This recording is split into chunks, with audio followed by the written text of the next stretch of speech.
जी, मैं हूँ कुमुद गिरधर। मेरे को आप केजी गुरु के नाम से जानते हैं। और आपके सामने हम पहले कई बार अपनी इस विद्या को प्रस्तुत कर चुके हैं। इसे हम बोलते हैं सोल कम्युनिकेशन, यानी कि आत्मा के साथ संबंध बनाकर उससे कुछ प्रश्न करना। तो हमें बहुत टाइम से रिक्वेस्ट आ रही थी कि हमारी जो लता मंगेशकर जी, जो हमारी जानी मानी, जिसे हम कोकिला भी बोलते थे, उनसे कम्युनिकेट करने के लिए। तो हमने ये ध्यान रखा है कि हमने अपनी सिद्धियों से उन्हें यहाँ पर अपने आप को कंसंट्रेटेड किया, उनकी ऊर्जा को। और उनसे प्रश्न करने से पहले मैं आपको बता दूं कि काफ़ी लोगों को चीज़ें नहीं समझ आती। तो आप अपने लेवल पे उस ज्ञान को नहीं समझते तो आप उस पर पहले रिसर्च कीजिए। अगर आपको नहीं समझ आता तो आप हमारे चैनल को छोड़ सकते हैं। बच्चों को दिखाने की ज़रूरत नहीं है। और अगर आपको कोई डाउट है तो अपना पर्सनल टाइम लेके आप हमसे उसके बारे में डिस्कस भी कर सकते हैं। तो अपने जो भद्दे कमेंट जो कुछ लोग लिखते हैं, जो वो थोड़ा सा उसको अवॉइड करें, क्योंकि ये सम्मानित व्यक्तियों के साथ बातचीत होती है और ये एक बहुत पूरी साइंस है। अगर आप इसे सीख जाएंगे तो आप अपने पूर्वजों से भी संबंध स्थापित कर पाएंगे और आपका डीएनए भी इम्प्रूव हो जाएगा। ठीक है, तो हम अभी शुरू कर रहे हैं। ओम नमः शिवाय। ओम नमः शिवाय। ओम नमः शिवाय। प्रणाम लता जी, जो आपके साथ हमने 2-3 घंटे से हमने यहाँ पर आपके साथ एक संबंध स्थापित किया है। मैं आपकी आज्ञा चाहता हूँ कि मैं आपसे कुछ प्रश्न करूँ, क्योंकि लोग आपके जाने के बाद भी आपसे बात करना चाहते हैं। और जैसा कि हमारी मान्यता है हिंदू धर्म में कि जो श्राद्ध चलते हैं उसमें पूर्वज हमारी धरती पे आते हैं, तो इसीलिए हमें भी ये लगा कि ये सबसे उपयुक्त समय होगा, क्योंकि आपका भी आगमन इस धरती पे इस समय महसूस हो रहा था। तो हम आपसे कुछ चीज़ें पूछना चाहते हैं। जैसा कि मैं आपके बारे में पढ़ रहा था लता जी, कि आपके पिता दीनानाथ जी को आभास था आपके पैदा होने से पहले ही कि जो उनकी संतान होगी उसमें कोई दैवी शक्ति होगी। और ऐसा बाद में हमें सबको लगा, भारत के एक एक बच्चे को लगा आपकी आवाज़ में कुछ दैवी शक्ति आपके साथ थी। तो क्या आपने जीवन काल में आपने भी उस दैवी शक्ति को महसूस किया?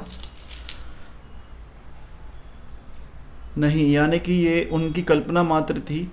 आपकी जो भी सारी प्रतिभा थी वो आपकी खुद की स्वयं की एक तपस्या, मेहनत थी। बहुत अच्छी बात है, क्योंकि मुझे आपके साथ जो जवाब मिलेंगे उससे आपके चाहने वालों को बहुत फ़ायदा होगा।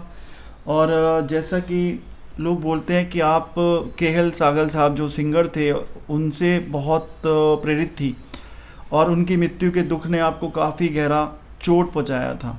इसीलिए क्या आपने शादी नहीं की थी? क्या केएल साहब जी की निधन के दुख में आपने शादी नहीं की थी? हाँ, यानी कि आपको मन पे इतना सदमा लगा था कि आपने अपने जीवन को, हालांकि वो आपसे बड़े थे, ये भी हमने पढ़ा है कि बहुत बड़े थे, लेकिन आप बचपन से ही आप उनको बहुत एक तरह से गुरु कह लें या पसंद करती थी। और कोई तो ये कहते हैं कि आप बहुत पसंद करती थी। मैं ज़्यादा इसको और लंबा नहीं खींचूंगा ताकि कोई चीज़ को कन्फ्यूजन ना हो। एक बार दिलीप कुमार जी ने आपको उर्दू को लेके काफ़ी बुरी तरह से प्रताड़ित किया, कह लो कि एक तरह से रोक दिया था गाना गाने से। बाद में आपने उर्दू सीखी और अपने जीवन में आपने उर्दू के लफ्ज़ों का सही इस्तेमाल किया ताकि गाने में वो आप, क्योंकि हिंदी गानों में उर्दू का प्रयोग होता है। तो क्या आप दिलीप कुमार साहब को माफ़ कर पाई थी उस चीज़ के लिए? नहीं, हालांकि आपने इंटरव्यू में बोला था, लेकिन फिर भी आप मन से उस चीज़ को नहीं बुला पाई थी, क्योंकि एक समय उसके कैरियर का पड़ाव था। और जिस समय आपके जीवन में बहुत बड़ा पड़ाव था उस समय उन्होंने आपको एकदम से रोक दिया था। तो मैं समझ गया कि लास्ट तक भी एक चीज़ और भी है कि क्या, जैसे आपके जीवन को लोग समझते हैं कि बिल्कुल एक दैवीय तरीके से गया, सब कुछ एक तरफा गया, तो क्या आपके जीवन में कोई ऐसा था, जैसे हम लोगों के जीवन में भी कई लोग होते हैं करेक्टर, कोई ऐसा करेक्टर था जिससे आपकी पर्सनल अंत तक नाराज़गी रही? हाँ, यानी कि आपके जीवन में भी कोई व्यक्ति था, क्योंकि हम लोग तो आपको भगवान की तरह ही पूछते हैं, देखते हैं, लेकिन आपके जीवन में भी ऐसे लोग थे, कैरेक्टर थे, जिनसे आपको भी काफ़ी नाराज़गी रही। तो ये हमारे लिए, क्योंकि हम लोगों को लगता है कि जैसे कोई सेलिब्रिटी बन जाता है या कोई बहुत ऊंची पोजीशन पे चला जाता है तो उसके जीवन में आम आदमी की तरह चीज़ें नहीं होती, पर ये चीज़ें हमारे लिए बड़ी अचंभित करने वाली, आश्चर्यचकित, कि उनके जीवन में भी इस तरह की घटनाएं होती हैं। मैं अब ज़्यादा देर नहीं लूँगा, एक क्वेश्चन आपसे और पूछूंगा। जैसे हमें लगता है कि सब लोगों को लगता है कि आपके फैंस को या लोग जो आपको पसंद करते थे कि आपके जैसा जीवन हो तो कोई कमी नहीं है, मतलब ऐसा जीवन तो हमें भगवान दे दे। तो क्या आपको भी सच में लगता था कि आपका जीवन बिल्कुल संपूर्ण है, या उसमें भी कोई बात थी?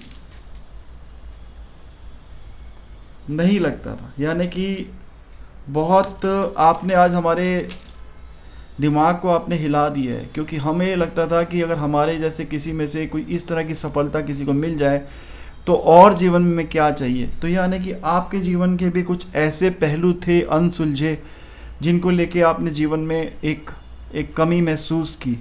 बहुत बहुत धन्यवाद लता जी। अभी ये मैंने जस्ट आपसे बात की, आपके फैंस इस प्रोग्राम को देखेंगे तो उसके बाद भी उनके मन में कुछ होगा। मैं आपको दोबारा तकलीफ़ दूंगा, तब तक के लिए आप अपने अपने आप को ईश्वर में दोबारा सम्मिलित कर सकती हैं। ओम नमः शिवाय। ओम नमः शिवाय।